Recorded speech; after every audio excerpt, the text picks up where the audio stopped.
Hi there and welcome to my kitchen. Today we're going to be making a traditional frozen dessert called Qulfi. This is an Indian dessert.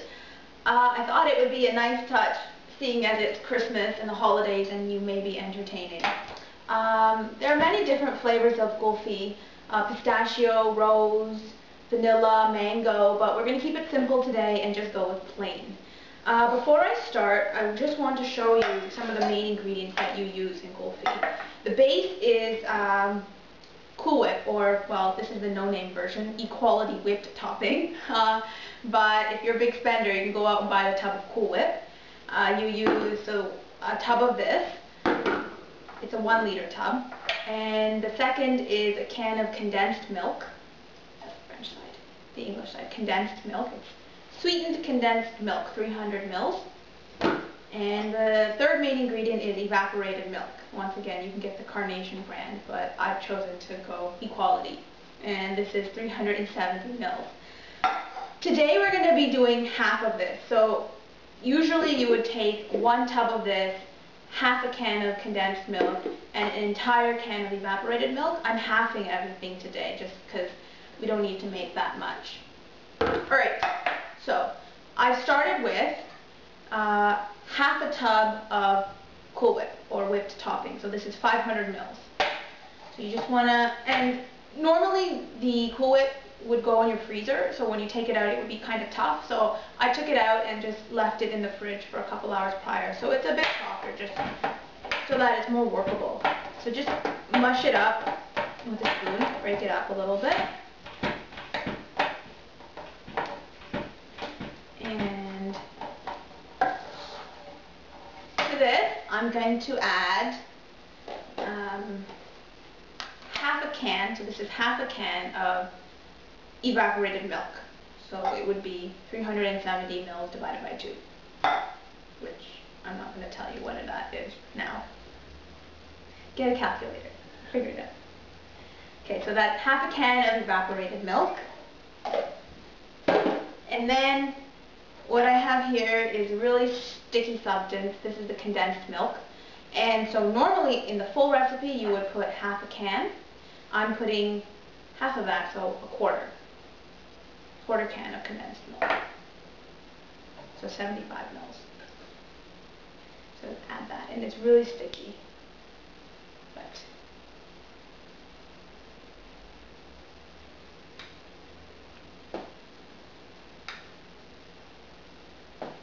okay. Let's get that another one.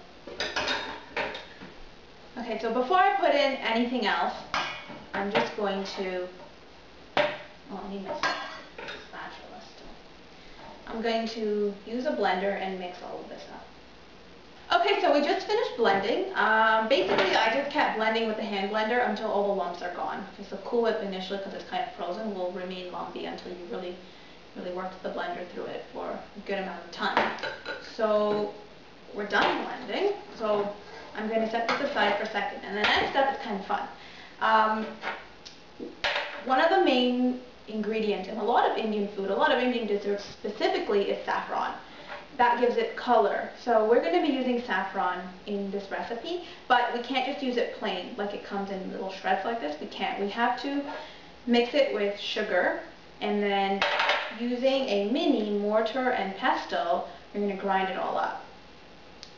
So what I have in this bowl is a heaping teaspoon of sugar. So put that into the mortar. And then I have roughly about an equal amount of saffron. So, I mean, not a full packed teaspoon, but just enough to cover your teaspoon. That's the amount I have here. And put that in. And then with your pestle, you just, it's a task of patience. You just have to keep grinding and grinding until all the saffron is ground up and it's being mixed in with the sugar, and you'll see that the sugar, like the color will change. It will become a little orange. So I'm just going to keep doing this until it's ground up. Alright, so what we have here is basically the sugar and the saffron, which I ground up using my pestle. A note which I probably should have mentioned before, and what I should have done is, instead of putting all the sugar in all at once and all the saffron and then grinding, it's probably better to take little bits of sugar and little bits of saffron and grind and then add and add and add and add until you are complete, because this just made it a lot more difficult to mix everything together, and there was a lot of spilling, and it would just be easier if you do it bit at a time instead of all at once. Anyhow, so that's done. So let's go back to our mixture of the Cool Whip and the evaporated milk and the condensed milk. All we need to do now is just add all the ingredients into here and mix it up. So the hard part is done. So to this I'm going to add all of the saffron and sugar, which I just mixed up. I'm going to add this is 2 tablespoons of ground up almonds.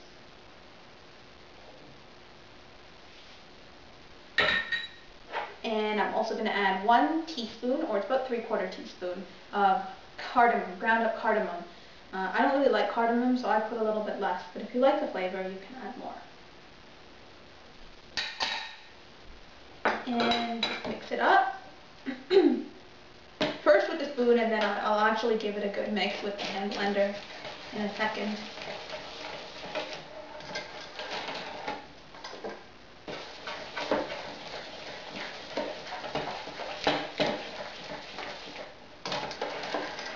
Okay, I'm just going to run the hand blender through it very quickly.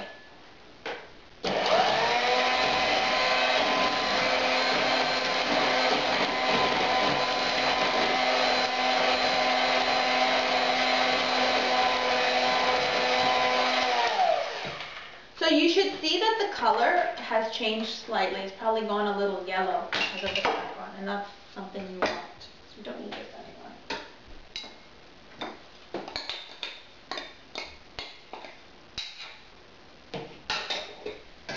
Alright, so that's pretty much it.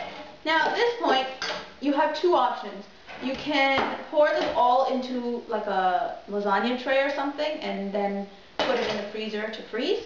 Or what I'm going to do, and this is kind of fun if you're having a dinner party or something, is I've got little cups.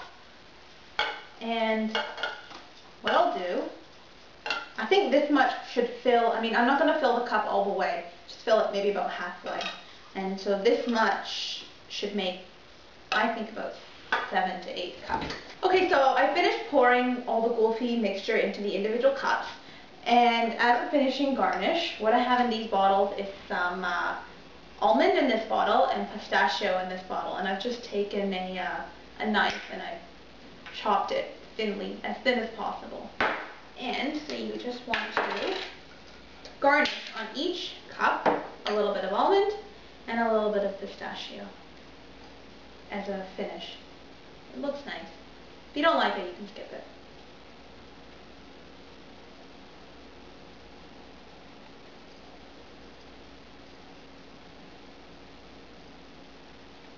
Okay, the almond.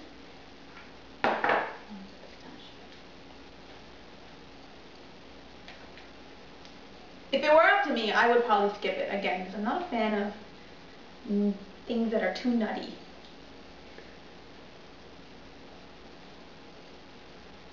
Okay, so at this point, I would just put the lids on, put them in the freezer, and they probably need maybe like 5 to 6 hours to freeze, and then you're good to go.